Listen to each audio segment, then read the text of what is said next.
Hamas നേതാവ് ഇസ്മായിൽ ഹനിയയുടെ വധത്തിനു പിന്നാലെ പശ്ചിമേഷ്യ അതിരൂക്ഷമായ സംഘർഷാവസ്ഥയിലൂടെയാണ് കടന്നുപോകുന്നത്.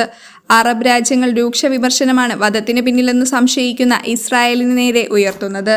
ഞങ്ങളുടെ വീട്ടിൽ കയറി ഞങ്ങളുടെ അതിഥിയെ വധിച്ച് ഇസ്രായേലിന് മാപ്പില്ലെന്നാണ് ഇറാന്റെ പരമോന്നത നേതാവ് ഖമേനി പരസ്യമായി പ്രഖ്യാപിച്ചത്. ഇറാൻ ഇസ്രായേലിനെതിരെ പടയൊരുക്കവും ആരംഭിച്ചിട്ടുണ്ട്.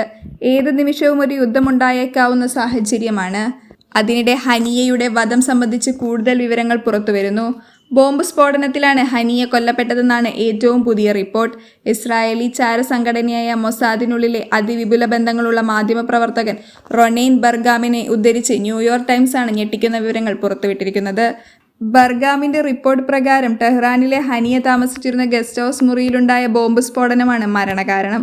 കുറഞ്ഞത് 2 മാസമെങ്കിലും മുൻപ് മുറിയിൽ ബോംബ് സ്ഥാപിച്ചിരുന്നു.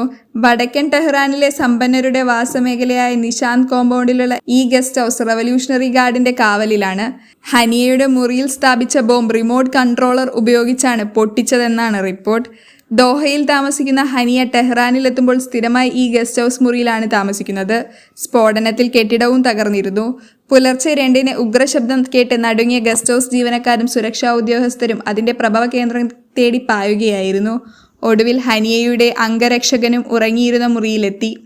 ഗസ്റ്റ് ഹൗസിലെ മെഡിക്കൽ ടീം ഉടനടി മുറിയിലെത്തി. പക്ഷേ അപ്പോഴേക്കും ഹനിയ മരിച്ചിരുന്നു.